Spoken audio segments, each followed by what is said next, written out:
HMS Hood carried 13,800 tons of armour, more than any warship Britain had ever built. She was 860 feet long, fitted with 8 15-inch guns that could hit a target 17 miles away, and driven by turbines producing 144,000 horsepower.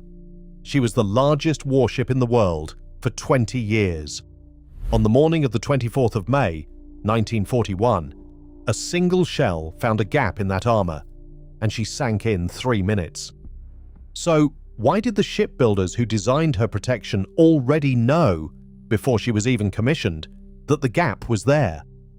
If you had asked anyone at John Brown's Shipyard in Clydebank what they were building in 1916, they would have told you it was the most heavily protected warship in British history.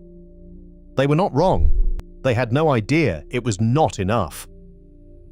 The original design called for an 8-inch armour belt and a displacement of 36,300 tons.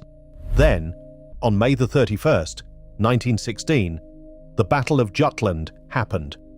3 British battlecruisers exploded and sank in quick succession: HMS Invincible, HMS Queen Mary, and HMS Indefatigable.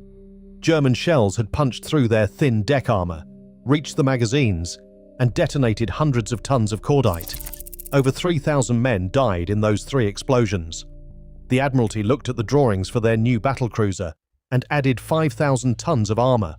The main waterline belt went from 8 inches to 12 inches of face-hardened Krupp cemented steel, angled outwards at 12 degrees.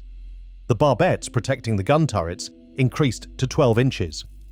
But to save construction time, the Admiralty chose to thicken the existing armour rather than redesign the entire protection scheme from scratch. The deck armour was spread across 3 separate decks instead of concentrated on one. The theory was that an incoming shell would detonate on the top deck, and the lower layers would absorb the remaining energy. That theory depended on the shell detonating on contact. The new generation of time delay, armour-piercing shells did not detonate on contact. They punched through and kept going. John Brown's introduced pneumatic riveting in 1915, cutting the riveting gangs from 2 men to 1. That technology was now applied to a hull that consumed thousands of tons of steel plate, each piece shaped, drilled, and fastened by pneumatic hammer on a keel that ran 860 feet from stem to stern. The frames rose 9 stories above the slipway, but the size of the hull was only half the gamble. Hood was the first warship to push this much power through gearing.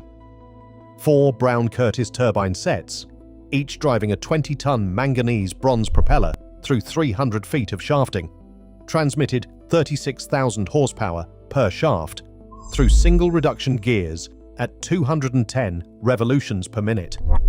Nobody had attempted that before.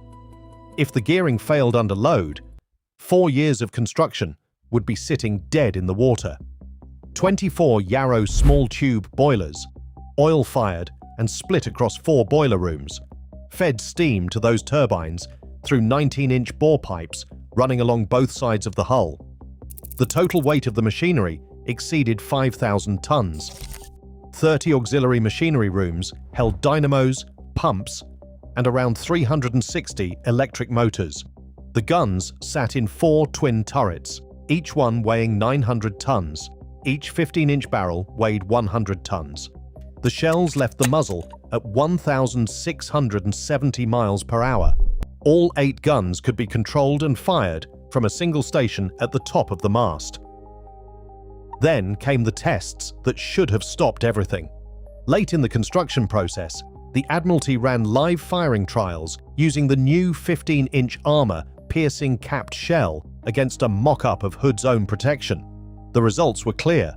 The shell could penetrate her vitals through the 7-inch middle belt and the 2-inch slope of the main deck.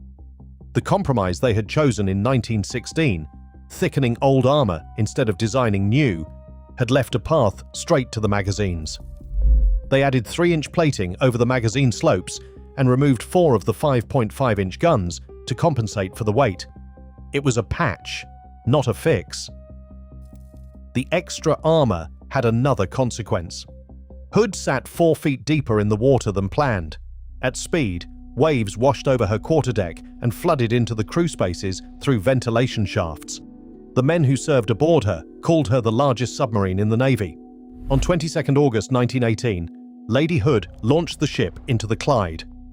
Her husband, Rear Admiral Sir Horace Hood, had been killed at Jutland when his flagship, HMS Invincible, exploded. That same battle had its lessons riveted into 13,800 tons of armour on the ship that carried his name. After commissioning in May 1920, Hood became the most recognised warship in the world. The Empire cruise of 1923 to 1924 took her through the Panama Canal and around the globe into every major port the British Empire controlled. For 20 years, she was the ship the Royal Navy sent when it wanted to remind the world what British engineering looked like. In our last video, we covered HMS Dreadnought, the warship that made every other navy on Earth obsolete overnight, built in just 366 days at Portsmouth. That story is on your screen now. Subscribe so you do not miss next week. The Admiralty knew Hood's armour was not adequate for the next war. They scheduled a full modernisation for 1941. New lighter turbines and boilers, reinforced deck armour that would finally close the vulnerability the 1919 trials had exposed, a rebuilt bridge, the conning tower removed, and 8 new twin 5.25-inch dual-purpose gun turrets. Everything the ship needed to face modern shellfire. But when war broke out in September 1939, Hood was the fastest capital ship in the fleet. The Navy could not take her out of service, not even temporarily. She went to sea with the same armour compromise from 1916. On the 24th of May, 1941, Hood and the battleship Prince of Wales intercepted the German battleship Bismarck and the heavy cruiser Prince Eugen in the Denmark Strait between Greenland and Iceland. Vice Admiral Holland closed the distance at speed, trying to reduce the time Hood's deck was exposed to plunging fire from long range. At 6 in the morning, as Hood turned to bring her after turrets to bear, Bismarck's 5th salvo struck. At least one 15-inch shell penetrated the after magazines. The explosion split the ship in two. The stern sank first. The bow followed within 3 minutes. 1,415 men died. 3 survived. Midshipman William Dundas, able seaman Robert Tilburn, and signalman Ted Briggs were pulled from the water 2 hours later by the destroyer Electra.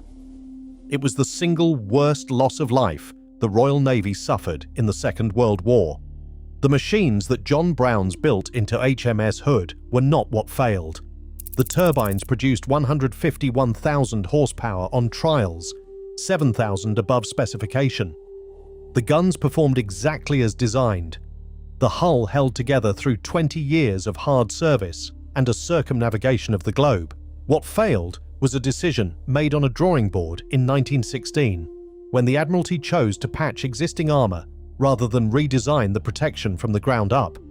The shells that reached Hood's magazines in the Denmark Strait followed a path the Admiralty's own trials had mapped, tested, and documented 2 decades earlier. In 2015, Hood's bell was recovered from the wreck, 9,200 feet below the surface. It was inscribed with the words, "Presented in memory of Rear Admiral Sir Horace Hood, killed at Jutland." The battle whose lessons were supposed to make the ship unsinkable. They made her bigger. They did not make her safe.